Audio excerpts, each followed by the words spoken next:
So I'd like to welcome you again and introduce John Spindler, who will introduce our course for today. Thank you, everyone. Thank you, Julianne.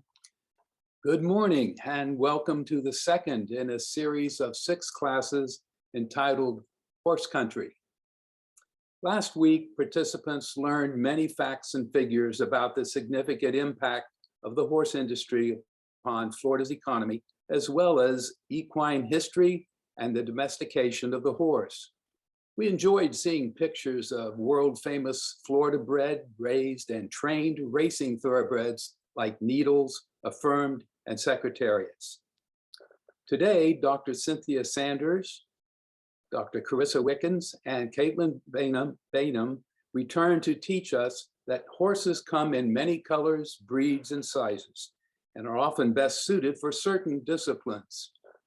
At the end of today's class, you should have a better understanding of horse breeds and the many disciplines that adults participate in with horses. We will have a customary time near the end of their presentations today for your questions and their expert answers.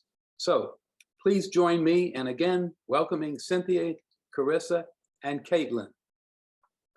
I'm Cindy Sanders, and I'm going to start off today, and I'm going to share my screen here with talking about horse breeds.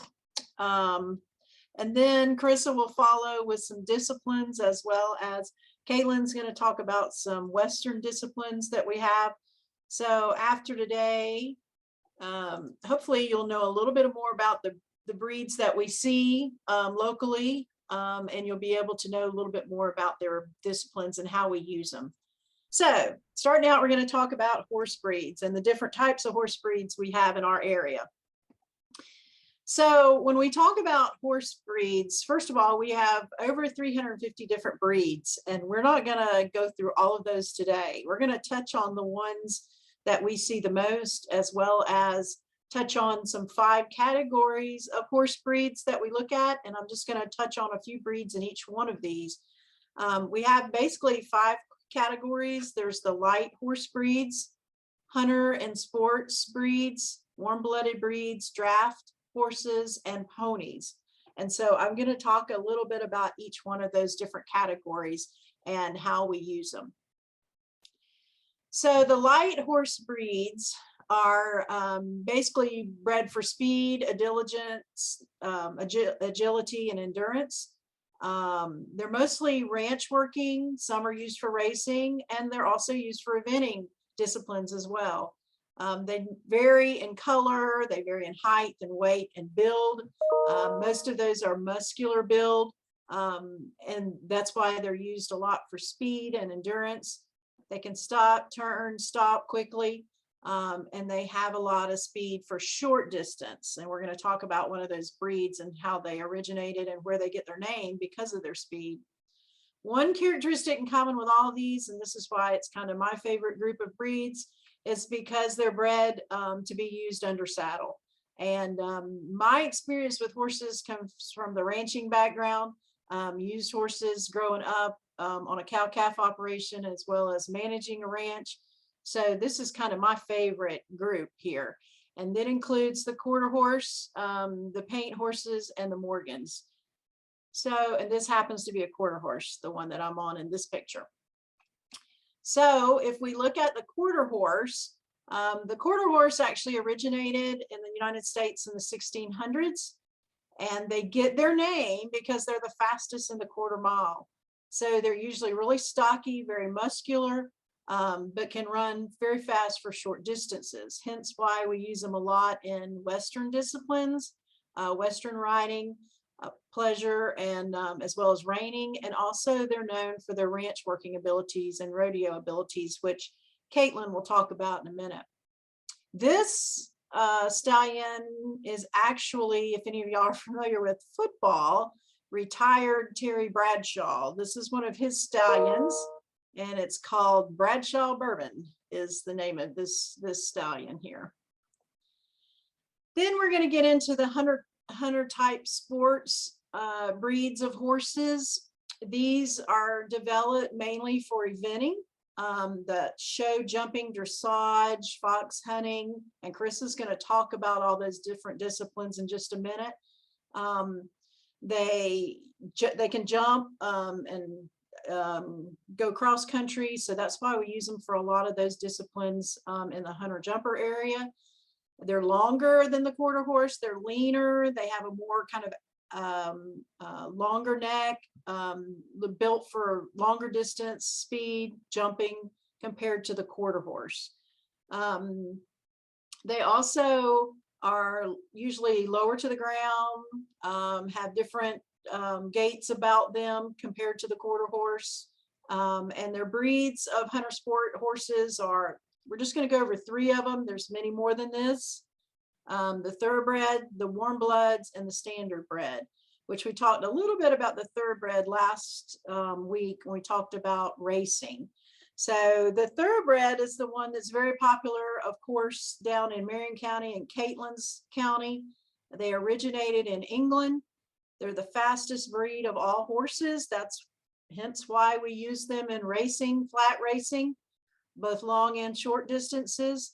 We also use them in other events for hunter jumpers, polo, dressage, fox hunting, and crossbreeding. And just on the fox hunting note, of course, we know that basically comes from England, but we also have a local farm here in Alachua County that has fox hunting, and they do different events throughout the year.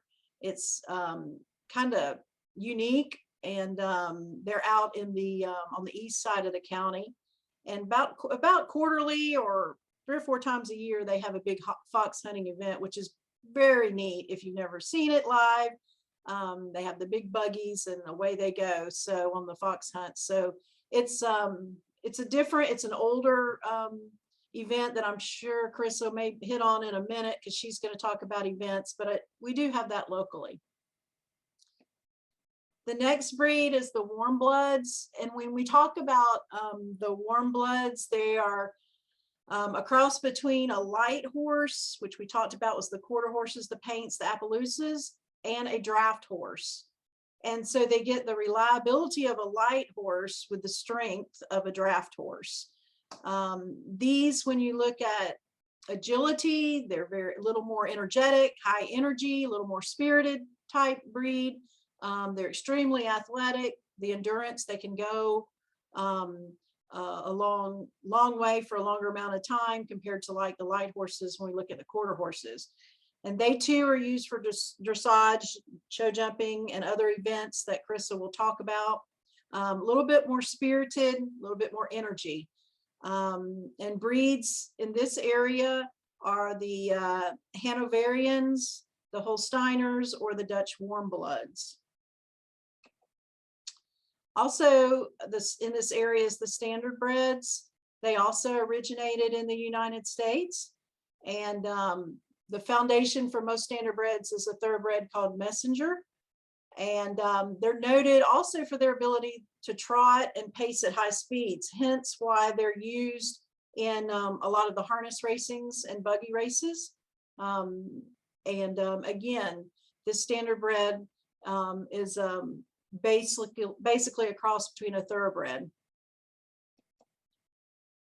Then we have the saddle type breeds, which when you look at them in stature, they look a lot different than some of the other breeds that we've already talked about. They're built for pleasure riding as well as showing. They tend to be more refined, lighter bone, lighter muscling. The lower picture you see here is an Arabian, and you can see the dished head there in the face, dish face there. You can see the neck's a little more refined. They're longer bodied. They also are lighter footed, so they're have a more lively step to them, or a gait when you watch them walk. And their breeds, these breeds in the saddle breeds, are American saddlebred, which is actually the top horse you see in the picture, an Arabian, Morgans, and Tennessee walking horses. So they're really known for their gait when you watch these horses move. So the Arabian is our oldest breed of horse. They originated in the Middle East, 3000 BC, And we all know they were used a lot in warfare in the early years in the Middle East. They also used today a lot for riding. Basically, Arabians are used in all disciplines pretty much, but endurance, they excel endurance, and that's why they're used in a lot of our disciplines that Chris is going to talk about in just a minute. We also crossbreed these and also use them for halter classes as well. Then there's the Tennessee walking horse. And if any of you have ever had the pleasure of riding or have the pleasure of riding a Tennessee walking horse, I think they're probably a different ride than any horse I've ever been on. They originated in Tennessee, hence the name. They're used for riding, and they're known for their gait. And if you notice, they're a little bit longer in the saddle. They're a longer sided horse, and they have what's known as the 3 bounce-free gaits. They have a flat walk, a run and walk, and a rocking chair canter. And these two are used some in fox hunting and some other disciplines just because of their gait and the smooth ride that they have. Draft horses. Draft horses, we don't see as many today. However, we do have some still around that compete in some of the competitions. Draft horses, of course, are known for their strength and their size. Beautiful horses. I had the chance to go up to several times up to Missouri, to Purina's, or to, excuse me, the Budweiser farm there, and see the draft horse, the Clydesdales there. And it's just amazing of their size and strength. Their size of their foot is just amazing to me when you look at some of these draft horses. And hence why they're what they were used for. They started out again in warfare years ago, but the majority of them developed into farm work and labor. And as you see, these are pulling a plow there. So we used them here in the United States many years ago when we looked at farm work.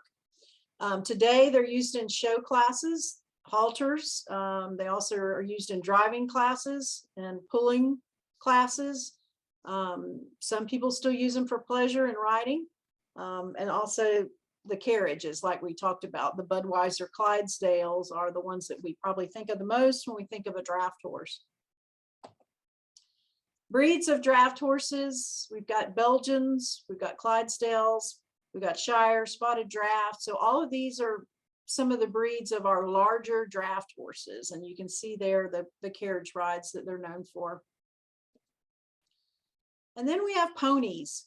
Ponies are known for they're smaller. They are a little more spirited.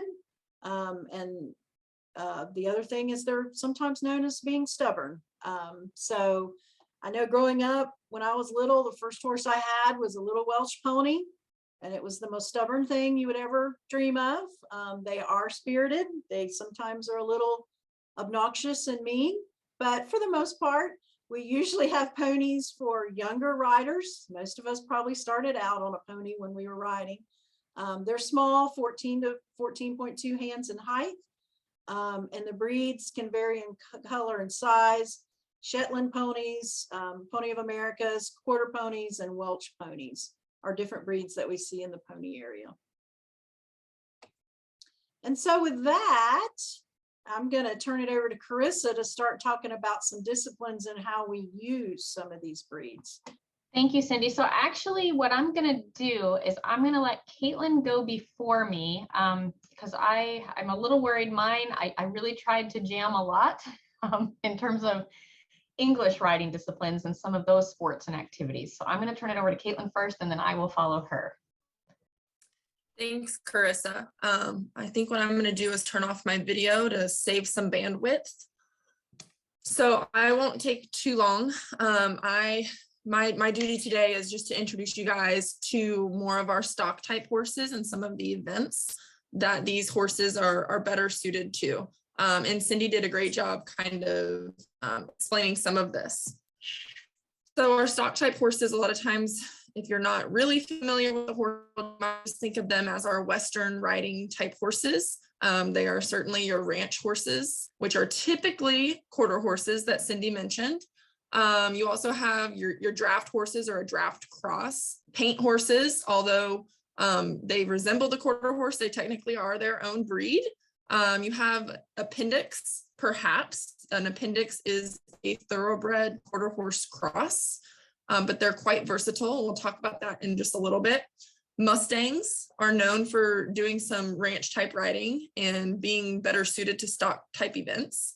You have our quarter horse and Arabian crosses. Cindy mentioned the Arabians pretty much are involved in everything, as are our quarter horses. So that particular breed is very versatile. And then our Morgans certainly dabble in a lot of our Western riding events. Pictures are kind of somewhat of a representation of the different, what Carissa is going to talk about and what I'm going to talk about. So the picture on the left is a quarter horse, more of what I'm going to talk about. And you can kind of compare his build to the picture on the right, which is more of a sport horse type, dressage type horse, suited to do different activities. You can see he's a little lankier and a little leaner than the guy on the left, which is your typical stout quarter horse. So before we get into a few of the particular events in Western riding, just to kind of understand the elements of Western riding, it is pretty rooted in our cowboy heritage when horses were solely livestock and not just pets. So they were used full time on the ranch, and we still have a lot of that today. So working cows, these thousands, tens of thousands of acre ranches, and all they had was horses to do a lot of their day working. So these horses were required to not only chase down cows, but pull and haul heavy loads and used as just some general transportation. So they were work horses, and we were asking these horses to perform work that was going to require stability and agility. So they needed to be stocky, typically shorter, built really strong, but we also need them to move quickly at certain times. And a lot of this we've taken into today. So having the right horse for the job is important, as I've just mentioned. If you have a super lanky horse that's not built for balance when they're pulling these heavy loads, you wouldn't really necessarily want a thin-boned, leaner Arabian pulling these carts like a draft horse. They're not really suited for that, to pull heavy loads. But these quarter horses are built with that thicker hind end, that wider shoulder. They're bigger boned.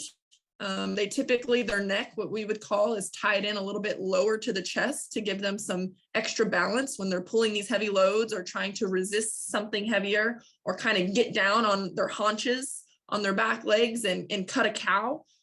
In today's world, the picture on the left is a horse called Dash for Cash, which is actually an appendix. So has some racehorse genetics along with some quarter horse working cow genetics, and that's gotten really popular to try to mix that speed with the age-old stock type quarter horse.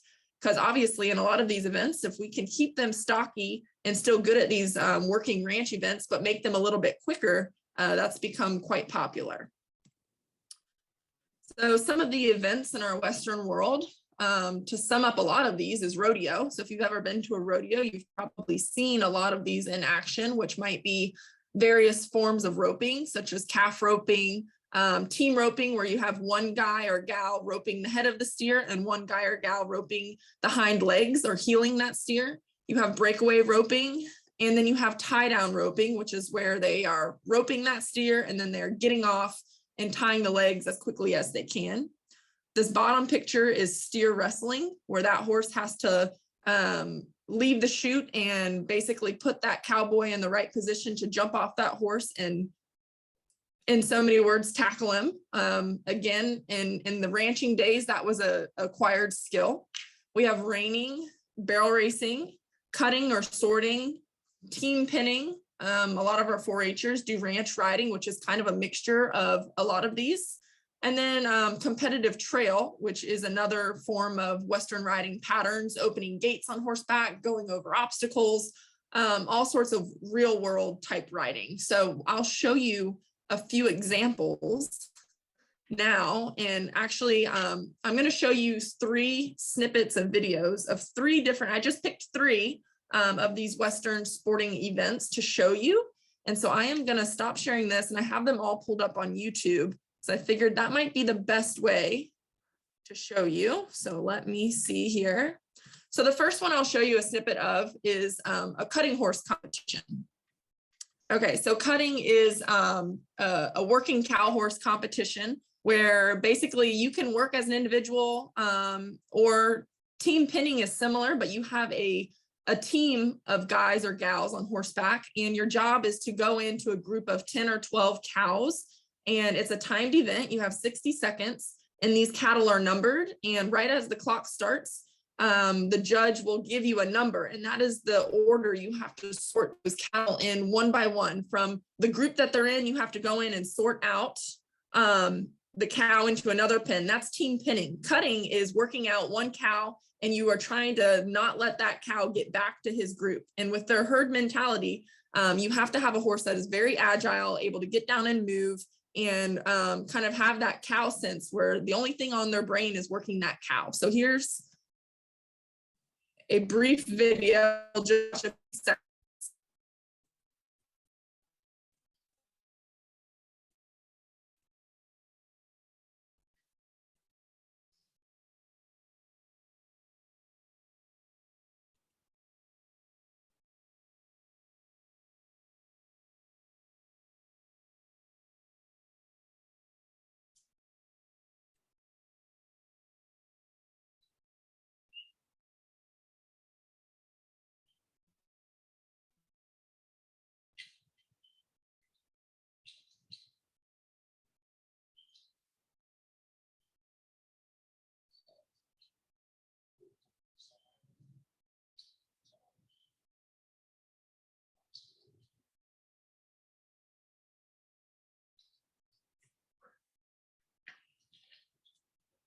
So that basically is a snippet into a cutting horse competition. This is a pretty high level. So you can tell that rider is cueing that horse, but at this level, he's kind of also doing a lot of holding on because that horse knows its job, and his job is to think before that cow. So Julie, go ahead.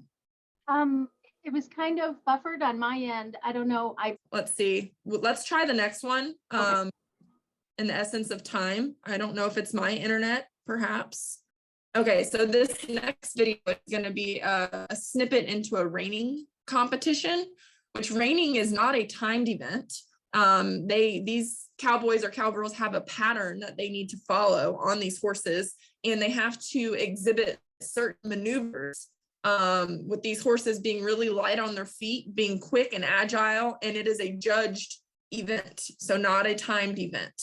And that's probably the biggest factor between Western riding events. Some of them are speed events and they're timed, and others are just simply judged events. So this is a judged event. So let's see if it works. Caitlin, it's still a little choppy. Yeah, so maybe I'll just skip the other video if it's not gonna share appropriately, and I'll just talk. Might be an easier. So roping, I had a video of a team roping, which is where there's one steer in the middle, and then there's two cowboys on each side in different chutes. And the big thing with roping is it is timed, but there are also rules. And so there's various things, violations that can occur, like leaving, what they call leaving the box too soon, which is where their horses get ahead of that steer. That's essentially a disqualification, kind of cheating. You have to let that steer leave the chute first before the horses leave, and then before you throw your rope. So if they break the barrier, which means their horses left before the steer did in a rodeo, they are disqualified. But assuming they leave at the correct time and let that steer get a head start, then it is a purely timed event. And how fast it takes, or how long it takes that team to catch the head of that steer and the heel of that steer and completely stop that steer from moving. The other roping would be breakaway, which is just a single rider event, and they are not getting off their horse at all. They are simply following that same rule, letting that steer get the head start. And then they are just roping the head of that steer, and their horse will sit back on its back legs and stop that steer, and then the clock stops. And then you have tie down roping, which is essentially breakaway roping, but once you've caught it, you are then getting off your horse and going and tying its legs down, which is something that would be done a lot of times in our ranching heritage. So that's where a lot of these events stem from, is the working cow horse on the ranch. So hopefully you guys, I mean, roping is probably one of the more familiar events you might be with rodeo or Western riding, but all of these videos came from YouTube. So if you're curious, you can find a whole host of videos if you just type in team pinning, sorting is another one, a cattle event on horseback, tie down roping, breakaway roping. There's a bunch of great examples on the wide world of YouTube if you're curious about something that we didn't get to see here today. So with that, I think that was all I had on Western riding events. So I'm going to leave Carissa plenty of time to share her screen and talk to you about the flip side of our horse sports. Thank you, Caitlin. Okay, I have a couple videos throughout as well. So I'm going to click the optimize for video clip and we'll see if that helps. I think sometimes I run into some bandwidth issues too. So we'll try this. Okay, so yes, I'm going to talk a little bit more about some of our English riding disciplines and equestrian sports. Cindy shared a little bit of kind of an intro to some of those as we were talking about the different types of horses and the breeds of horses and what they're most suited for. Just to show you guys, so I really appreciate it. I liked Cindy's photo of her riding, and then I know Caitlin, I saw one of the pictures of one of your horses in your slide set. So this is our guy. His name is Jagger. He is almost a 10-year-old Arabian gelding. So just kind of a nice example of that high neck carriage, a little bit more refined, lighter built, light horse breed, a saddle type breed. We have him mostly just for pleasure and recreational riding. I do happen to ride in a dressage saddle. So I used to ride dressage a little bit more than I do now, but that is sort of my trail saddle and my pleasure saddle as well. The dressage saddle has a little bit deeper seat, so it actually makes kind of a nice trail saddle. It allows you to have a little bit longer length to your leg when you ride, and it's just a very nice, comfortable seat. But I love the Western disciplines, and I grew up riding Western, especially working at riding stables and some of the saddles that we started young Arabian horses in at Michigan State University when I was a student there. We actually rode in Western tack quite often to start those young horses. So definitely love and appreciate both kind of worlds of the equestrian sports. All right, so I'm going to begin just describing a little bit. Again, Cindy brought this term up in her presentation as we got started this morning. Dressage. So I'm going to talk a little bit about this discipline of riding and kind of how it fits in with some of the other equestrian sports and events. As we mentioned, some of these events have multiple tasks or components within one event. So sometimes you see a few of these English riding disciplines throughout other equestrian sports, events, or activities. So dressage is derived from the French term meaning training.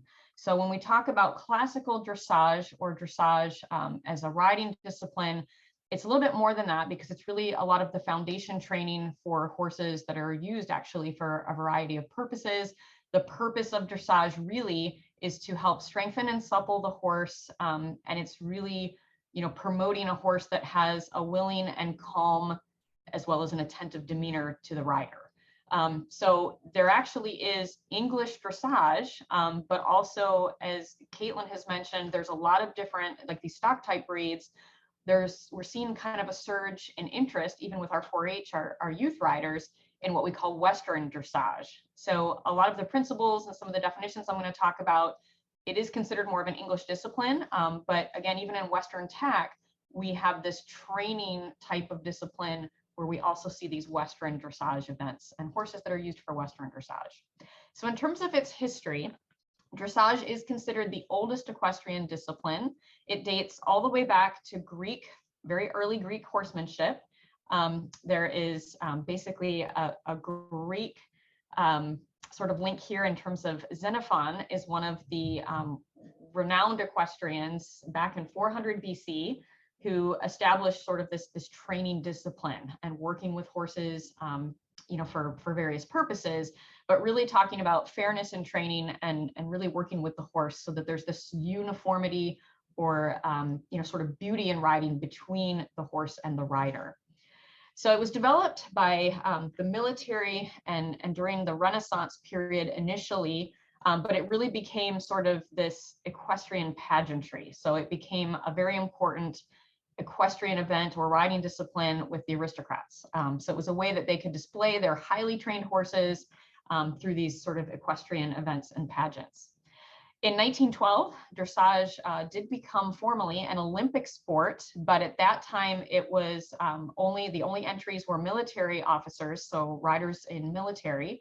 But in the early 1950s, they evolved the rules to open that discipline in Olympic competition to civilian riders, both men and women. There's obviously, even here in Florida, we have seen a tremendous enthusiasm for this sport. We have a lot more of our equestrian venues, a lot more riders and organizations, discipline organizations here in Florida now that really kind of focus on dressage and dressage riding. So there's a lot of enthusiasm for this sport, and we definitely see a lot of horses and riders involved in dressage competitions throughout the state and throughout the nation. This has really grown partly because of these knowledgeable military and international trainers. Some of the most renowned dressage schools are actually over in Europe. So the Spanish Riding School in Vienna, Austria. This is where, this military tradition of dressage and dressage riding really began. And there are still renowned trainers and very famous, very beautiful horses that are ridden in dressage in that discipline overseas. So as we gained access to those international trainers, and as we've had folks translocate and come over to the United States, again, this has increased the interest and the availability of this type of training and the interest in this discipline. So we do have the United States Dressage Federation, the USDF. We have a lot of collegiate riders that are also competing at the collegiate level on our equestrian teams throughout the state, but also throughout the region here. And many of those riders, again, their preferred discipline or the discipline they focus on is dressage. So some of those are sanctioned events through the USDF. They're the guiding organization for dressage in terms of setting rules and developing what we call these dressage tests. And I'll get into that a little bit more in just a minute. So where do we see dressage? Certainly we do see it at the Olympic level. The most recent, the 2020 Tokyo Olympics, I'll show you guys a short video clip in just a moment from those dressage competitions during the Olympics. And then other large scale international shows, but we also have a lot of schooling dressage shows. So a little bit more kind of lower level, getting people interested in the discipline, helping them, develop as a rider and develop their horses. So we have a lot of local dressage events, what we call these sort of schooling or practice shows. Dressage is also a key component of one of the equestrian sports that we're also going to touch on today, 3-day eventing. So it's one phase of the 3-day event or competition. And then again, we see dressage as a solo event. So exhibitions, entertainment shows, breed showcases, you'll see a lot of Spanish bred horses, Lusteños, Andalusians, what we call these Iberian breeds of horses. They're often ridden in the classical dressage discipline. So dressage, tack, and equipment, and again, promoting strength, suppleness, responsiveness to the rider. So you'll see those like the Spanish horses that travel around the state, the Lipizans, the Andalusians. Some of those events and showcases are showcasing the breed, but they're also demonstrations of dressage riding. So again, a little bit more about dressage. This is really considered foundation or the foundation of training that is beneficial for all horses, regardless of other events or things that they're being asked to do. It is not just a competition discipline. We really kind of describe dressage as this long-term training journey for both the horse and the rider. Many riders use the dressage competitions purely as what we call kind of this check-in, sort of a progress status check for where their horse is at, like in terms of their level of training. And some never compete at all. I mean, again, I use a dressage saddle. I consider myself that I ride dressage, but I do it mostly for trail and pleasure.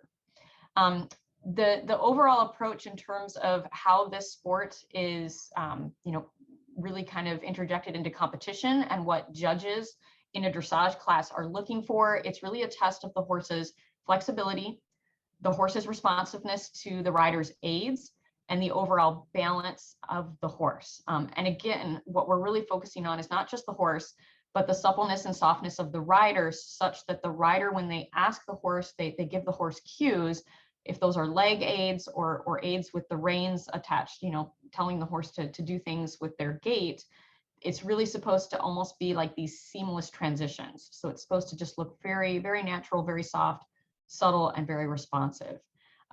So there's actually 6 levels in dressage. It starts at introductory level, which is walk trot work, up to 4th level, which we also include what we call Grand Prix in terms of the upper level of dressage.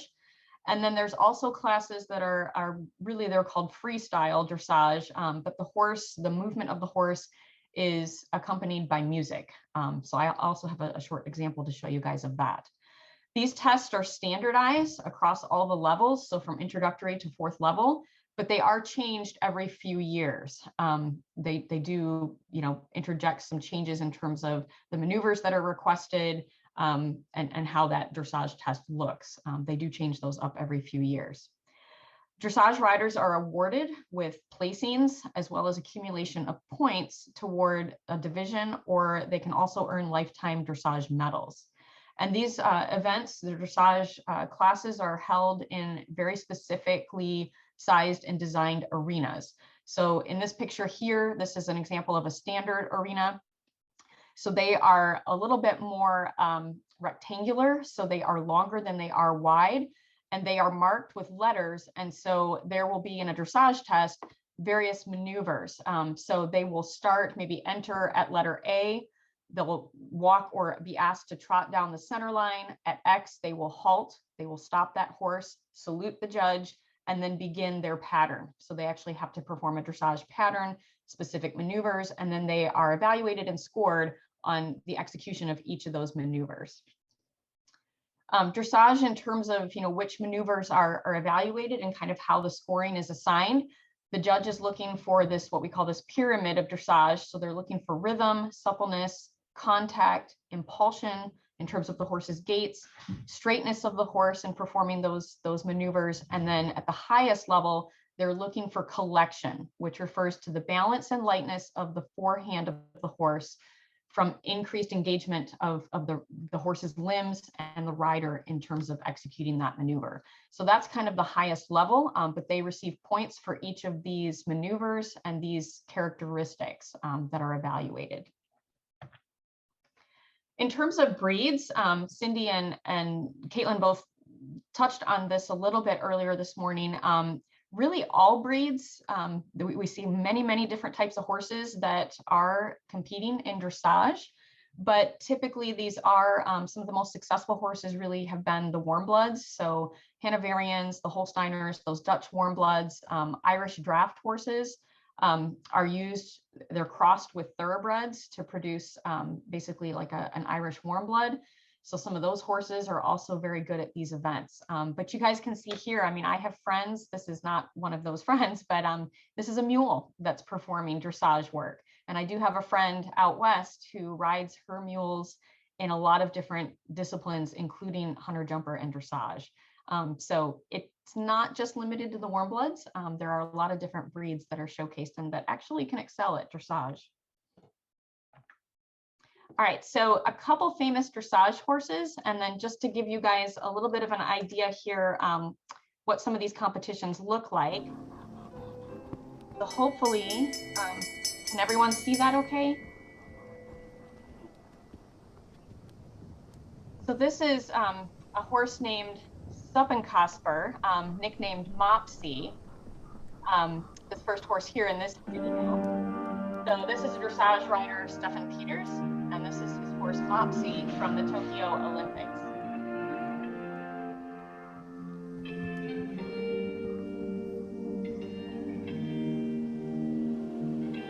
And actually, I'm just gonna advance this just a little bit there.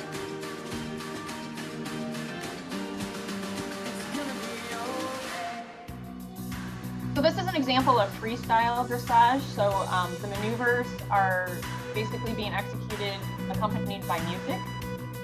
The horse is moving in rhythm. The rider selects the music selections for the event. But this is a series of all of these different maneuvers. And so freestyle is a little bit more of a pattern that the rider gets to select. But then again, they're judged, they're scored, and evaluated by the judge on their ability to execute these different maneuvers.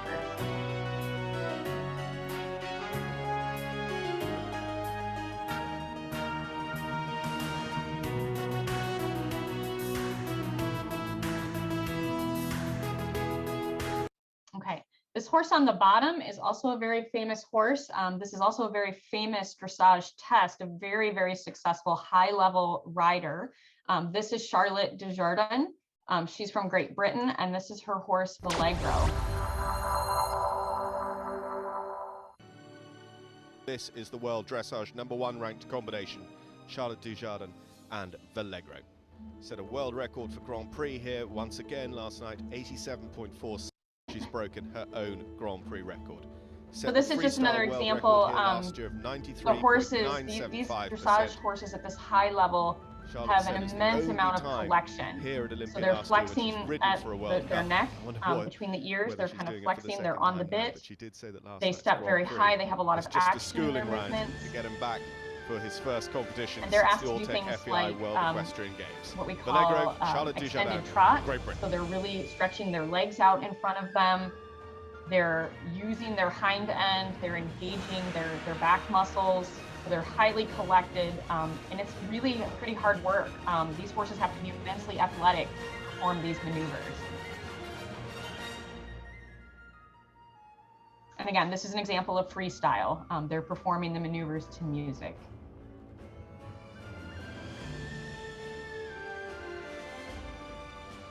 They do a lot of flexing and bending, so lateral work, diagonals, so you can see how she's maneuvering across the arena. And this is all based on leg aids and communication with the horse.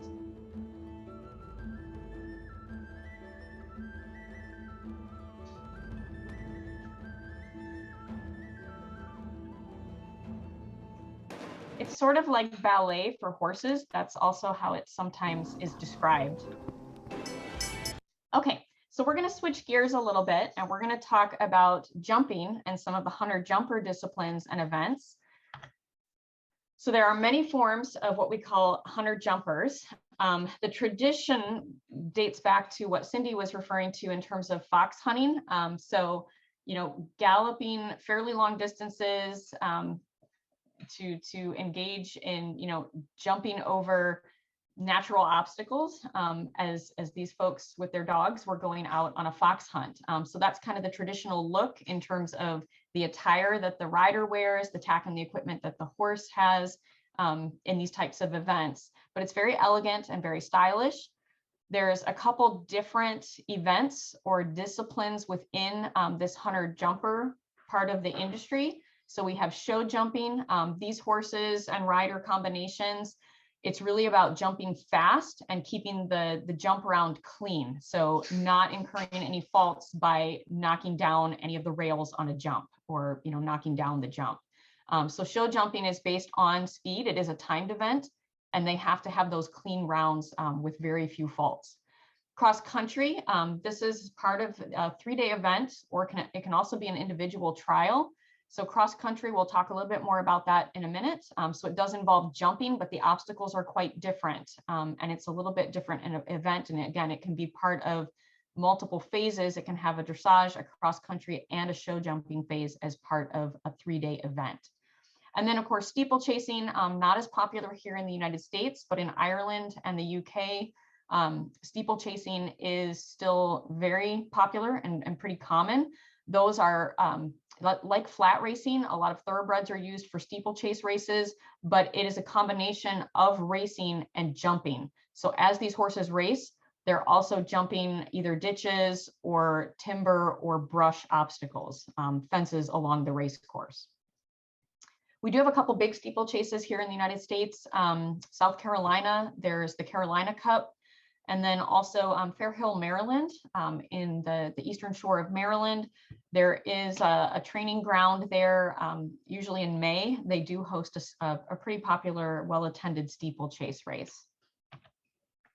So in terms of hunter jumpers, again, hunter jumper events, this is considered the traditional version of jumping with horses.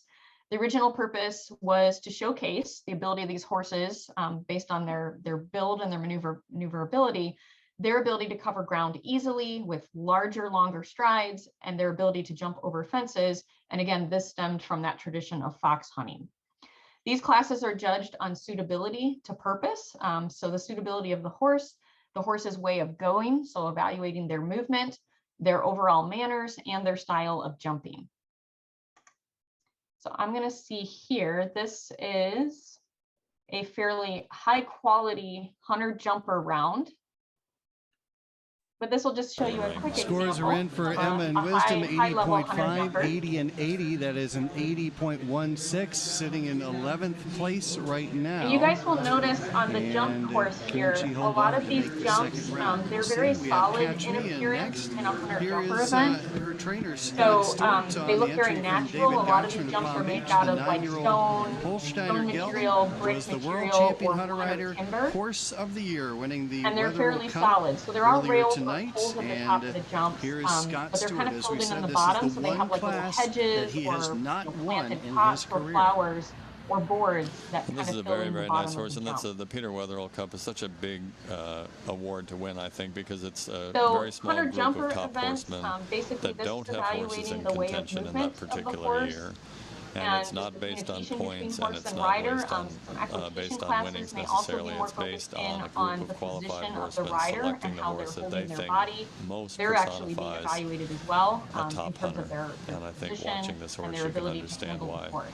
he got the nod this year, but it's been won by several. So this example, very, this very is not a timed great, event. great horses. He is not being This horse timed being riding one of around them. this course. Great gallop, great expression. It's more on just the great, overall that beautiful style jumping of ability, the great horse athletic going. ability. Peter Wetherell being one of the great supporters of this sport and a great supporter of the world champion.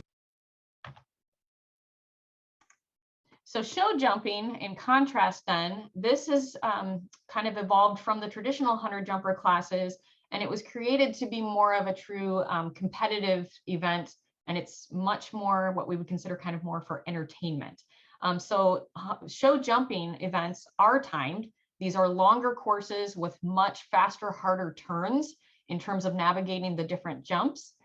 Horse and rider combos can have faults added to their round if they go over the time allowed to complete the course, or as they jump the course, if their horse refuses a jump. So most of these events, the horse is allowed up to 3 refusals, but if they stop that 3rd time, they're disqualified. They are excused from the ring. But certainly if they knock down a jump, if they knock down rails, that will incur faults. Show jumping classes, these jumps are much higher than hunter jumper classes. Hunter jumper, those jumps are usually the maximum height is 4 feet, whereas some of these show jumping events, these jumps can exceed 5 feet in height. So again, these are a little bit more fast-paced, maybe a little bit more entertaining, a little exciting to watch. The jumps are very high. He's going to be very tight on the next vertical. That's where one place, 1, 2, 3, these jumps are now 4, more 5. open. That was so fast. the rails have more space He walked that between in the jump they're off 6 higher strides. poles, and This they was still very have Don't neat. be deep. Don't be deep. adornments and Now some turn. added Wow. to the jump for He's got aesthetics. to don't the jumps are much overdo it. more open. Back rail, Isn't back much rail, more back Push. rail. Kim, come on, come. Some of these jumps Now also watch him can roll have tight He's back ahead. on He's ahead. water He's ahead. underneath the jump. Go. Now run. aligned and Go. configured in various ways. So some are 37.82 is the some are time. double or triple Can he do it? jumps, what we call oxers. Oh. 37.42. He does it. Look at him. He is Yeah, so so these excited. guys- This He was a got it. big night for He him. got it. He got it. You don't see that out of McLean. Now he often- as I said, he will win it going to the last. The last jump was risky. Cross country then, this is a component of what we call a 3-day event. So the discipline or equestrian event that's known as eventing is a combination of 3 phases. So in this event, the rider and the horse combo are competing in show jumping one of the days, outdoor cross country course one of the days. And then during this 3-day event, they also perform in a dressage class. So cross country, again, is usually a part of one of these 3-day events, but it can be held as an individual event as well. But typically we see it as a component of a 3-day event. So it'll include the show jumping, the cross country phase, and dressage. So cross country is a form of jumping that is very, very unique and also very entertaining. These horses are tremendous athletes, as are the riders. It is a timed event. It is a much longer, more rigorous course with multiple natural obstacles. Riders can also incur faults if the horse refuses a jump or if they take too long and go over time allowed. So just really want to show you guys this. If you've never seen this, we have several of these events now in Florida. The Red Hills Horse Trials is held every March up in the Tallahassee area. It is a 3-day event, so it includes the three phases. And then this is also becoming more popular in the Marion County, the Ocala area, the Ocala Jockey Club, Florida Horse Park. We have multiple cross-country venues where these events can take place. So again, this is outdoors. It's a much longer course. These horses are galloping for a fairly long period of time over more natural terrain.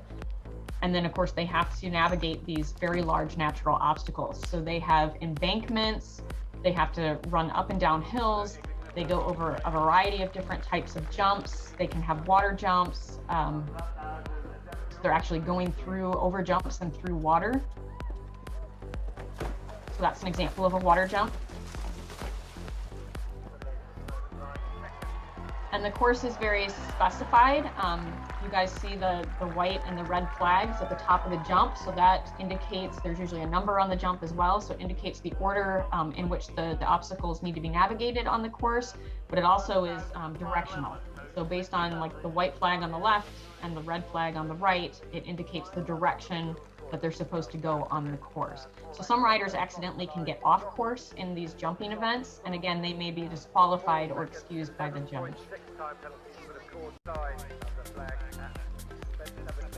But that is a very exciting event. Definitely encourage you guys, if it's a beautiful outdoor venue, especially here with our fabulous Florida weather, especially this time of year and in the early spring. So if you want to know more about those events and when some of those are upcoming, we'd be happy to share that with you guys. They're really fun events to go look at. Okay, so we mentioned the steeplechase. As I said, this is not as common here in the US, but we do have some good venues and some important steeplechase events in different parts of the US. But this is much more common, much more popular in Europe. It is a combination of both racing and jumping. And as I mentioned, the fences are usually composed of brush or boxes or timber.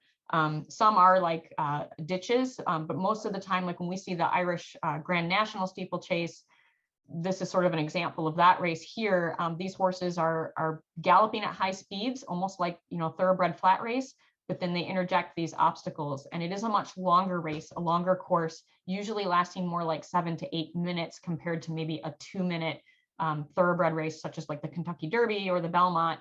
They're galloping for about 2 or 3 minutes. These horses are being asked to do a bit more than that. You guys can see the picture there, and I know we're getting low on time. We talked a little bit about the differences in the courses and the fences, as I mentioned a couple of these different sports. So I'm going to kind of go through this here. Again, just natural looking obstacles with more fill at the bottom of the jump compared to some of the more rigorous, really large obstacles that we see in the cross-country phase of 3-day eventing.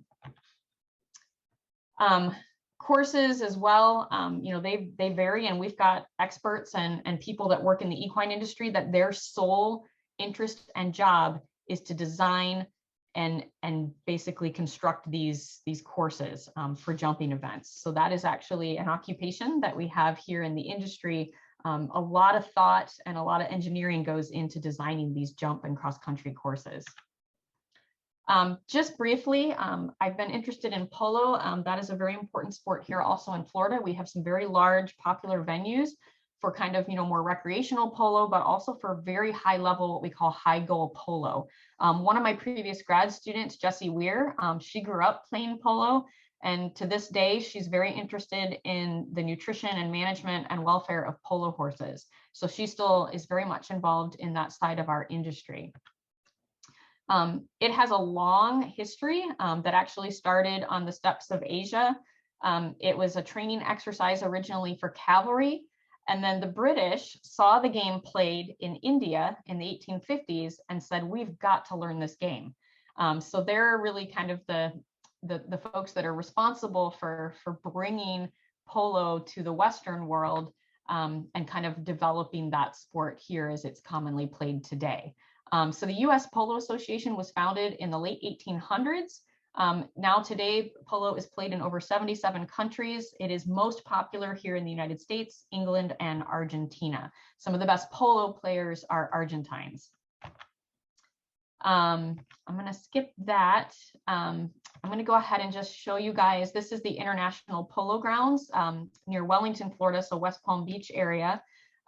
They have their season open right now. It's actually their polo season right now. So there are some big events that are happening this month into the very early part of the spring. I think their season ends late March, early April. But it's a very large playing field. They are teams of 4 rider and horse pairs. And most of these polo players have a string of polo ponies. So they might have anywhere from 2 up to 12 horses in a polo string because they like to have some spare horses. Again, this is a very athletically demanding sport. These are mostly thoroughbreds or thoroughbred cross horses, but they are galloping for what we call these 7.5-minute chukkers or periods. So they have to switch out horses in between chukkers to give that horse a rest or a break. I just want to show you guys this last video real quick. This is just kind of a nice little overview, some highlights from the International Polo Grounds, and it just shows you a little bit of the polo ponies and some of the sport. While this is playing, are there any questions in the chat that we have? What is the difference between hunter and jumper? So hunter jumper, again, that's sort of an overall discipline. Hunter horses or hunter type horses, it's a little bit the style of the riding, but also the style and the breed of the horse, as we mentioned. Those longer, leaner, kind of, more athletic type of horses for that more longer courses, more endurance, but they still need some speed and agility.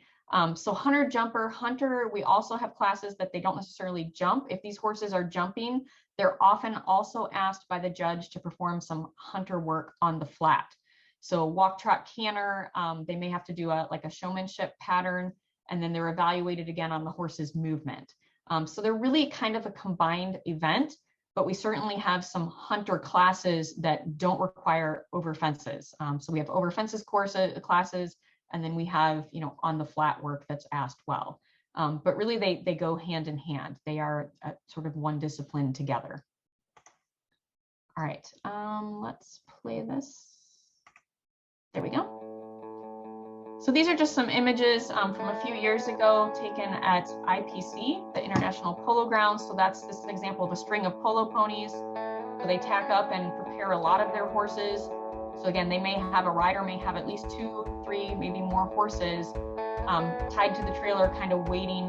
The groom will have those horses ready so that they can give another horse a break in between periods for those chukkers.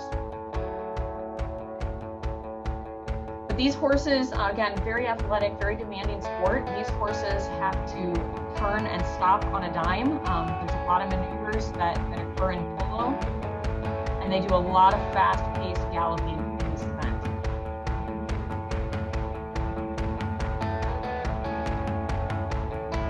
So you guys can see the goals.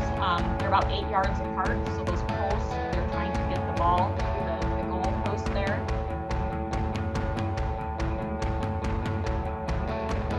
It is a very popular sport here in Florida. We've got several polo grounds and even just some more recreational polo players that meet the Florida Horse Park to practice and to train.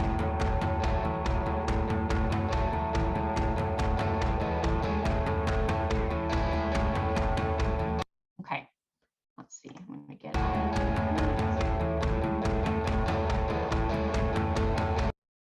let's see, where did it?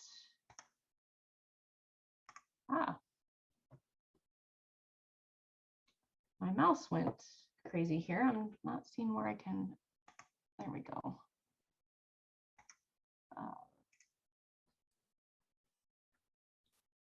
Okay.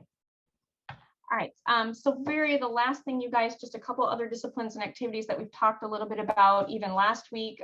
Here's an Arabian horse performing what we call like English pleasure or country pleasure. So this is what we call saddle seat riding. This is a very cut back, flat saddle. It allows the rider to sit back a little further on the horse's back, and it really allows the horse to have that high leg carriage and that really intense leg action. So it's a very beautiful event. It is considered like an English discipline, but it is called saddle seat riding.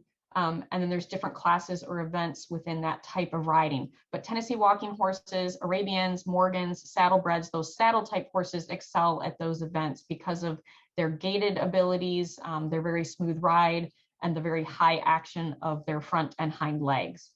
There are a lot of folks that are interested in cowboy mounted shooting or mounted archery. We have some of that here in Florida. We also talked a little bit about the importance of our equine assisted services, parts of the industry. So programs and centers that offer therapeutic horsemanship and just opportunities for clients with either mental or emotional challenges or physical disabilities to utilize the horse as a therapy modality. And that's a very important, very wonderful aspect of our industry. And then combined driving, this is with a horse and carriage or a pair or even 4 horses in hand, that it is a competitive event. It's similar to cross country in terms of eventing. There's 3 phases in combined driving. They have a dressage phase, a marathon or quote cross country phase where they navigate obstacles with the horse and carriage. And then there's also what we call an obstacle or cones course. So it's about precision of the driving and the horse. So that's a very neat event. Live Oak, Florida hosts a very large combined driving event. We see a lot of combined driving events also hosted at the Florida Horse Park and a couple of the other venues here in our state. Grand Oaks is also a place near Waresdale, Florida. Grand Oaks hosts a lot of these big combined driving events. Arabian horses are also very good, or half Arabian horses, Arabian crosses are very good endurance horses. This picture is actually from a huge 80-kilometer endurance ride that is held, I'm not sure if it's annual, but it's often held near Williston in the Gothi Forest. So we have a lot of folks that come down from different parts of the country and compete in these really big, long endurance rides. And we do host some of those in Florida. All right, so I am so sorry, you guys. I know we've gone over. I'm gonna stop share. That was a lot to try to get through. I was a little overzealous in what I thought we could cover. It's so exciting that we have all these different disciplines. It's what makes our industry here so diverse and so amazing. But it's a little bit hard to cram all that into one talk. So I apologize for going over. But thank you, Cindy and Caitlin, for your wonderful presentations and for introducing the different horses and how they fit in to these disciplines. So with that, hopefully we have a couple minutes for okay on time. urgent questions. We're okay on time Okay. if y'all can hang out for some questions. Oh, yeah. All right, I'll leave it open. John, do you want to start out with any comments? Certainly. There's so much overwhelming information right now that we've gained in the last 62 minutes. I'm just glad there's not a final exam. I'm taking notes, but I hate to go back and start memorizing things. But anyway, I think it's interesting that you offered to let us know where some of these events are held in our vicinity. So if we wanted to get in the car and go down to Ocala Yes. to an equestrian event, or the steeplechase and the cross country really intrigued me. Yes. How do we find out about those? So Caitlin and Cindy and I think we see a lot of these cross our desk. And I think because we just are so passionate about and interested in what's going on in the equine community in the area, anytime we see these, with your contact information, John, we could certainly forward you some of these local upcoming events. I'm hoping, again, a lot of these events are held primarily outdoors or in big enough venues but it's been a little bit safer to kind of venture out and host some of these events again, even with some of the current situations. So most of these are outdoor events. You know, the 3-day eventing, I'm hoping the Ocala Jockey Club in the past has held an annual 3-day event. And that's not far, like from our area of Gainesville, that's about a 25-minute car ride. So it is really not, it's kind of on the, I guess, Caitlin, that would sort of be the north end of Ocala. So it's not that much further than Micanopy. But anyway, that is held usually in November. The Red Hills Horse Trials, that is about a 2-hour drive north to a very beautiful part of Tallahassee. That is held in March, but that is a wonderful event. It's kind of neat because they allow you to park, and then you get on a bus, you take a little shuttle to the actual venue, but then you can have a picnic lunch, you can walk the course. You know, it's fantastic. But Caitlin knows a lot about the speed events and some of the other Western, like we have Western dressage shows that are held at the Florida Horse Park. So yeah, we can definitely plug you into some of those upcoming events. A lot of these venues and disciplines and groups have websites where they also post calendars. We also have a lot of events now that will be held at what used to be Canterbury, which is now Cindy's office, the Ag Park. There's a beautiful arena there, and we have a lot of horse groups and events that come in to show and perform there as well. Can we, I see there are 4 chat questions. Can we quickly get those briefly? Yeah, and Caitlin, I wanted to ask you, or Cindy, please jump in here. I hope I answered the hunter jumper question well. Deborah had asked about the difference between hunter jumper. I always thought, and I'm a speed rodeo person, so this might not be my area, but I always was under the impression that jumper was a speed timed event and hunter was more of the equitation type. You're judged, it's not a clock event, it's more of a judged event, equitation, and jumping was a timed, how fast can you not knock over jumps and go through the pattern. Yeah, and that's helpful. That makes sense, because even when I think at our 4-H level, for example, if we're in Tampa for the state 4-H horse show, we have kids, we have youth that are entered in the hunter jumper competition, and so they will often enter multiple hunter type classes. Some of those are even in hand classes where the judge is actually looking at the conformation of that hunter type horse and evaluating the horse, and then they're asked to perform, you know, a showmanship pattern. So there's a specific pattern, but it's not timed. It's just more, did the horse execute the proper maneuvers? And then yes, equitation, then the rider's actually being judged. And then jumping or show jumping is the part where it is that fast pace, you know, the correct course, but they're timed and they don't want to incur any faults. So again, I sort of consider those very related events or disciplines, but there are different components or aspects. Does that make sense? So hopefully, Deborah, that answered your question. That helped some. And then there's a question here. I did not hear any mention of the Pasofino horse, a beautiful horse with an unusual gait. So yeah, I don't think, certainly, Ron, we didn't mean to leave that out, just in interest of time. Pasofinos, there are some large Pasofino breeders and trainers, big operations, big Pasofino farms here in different parts of Florida. That is a breed that is known for very smooth gaits also. So as a pleasure riding horse, a lot of people like Pasofinos. They're a little bit smaller stature, but we definitely have Pasofinos here in Florida. And they are a unique breed, Spanish influence. They are a Spanish breed, but they are very, very neat little horses. And a lot of people like those. Anything else on the Pasofino, you guys? Cindy had to leave, according to her message here. Okay. Fire alarm went off in her office area. No. She had to vacate. Oh no, I see that now. Okay. We do have a hand question. Thank you for a rather thorough and overwhelming presentation. But I have a kind of question, and I don't want you to take it wrong, but I'm interested in potential changing in technology on the ranch. Because a lot of, I'm from Texas, and am familiar with the cattle industry and horse ownership and that particular area. But I'm kind of noting that a lot of ranches have developed four-wheelers. And the four-wheelers are sometimes faster and a longer duration than the horse and much less expensive, actually.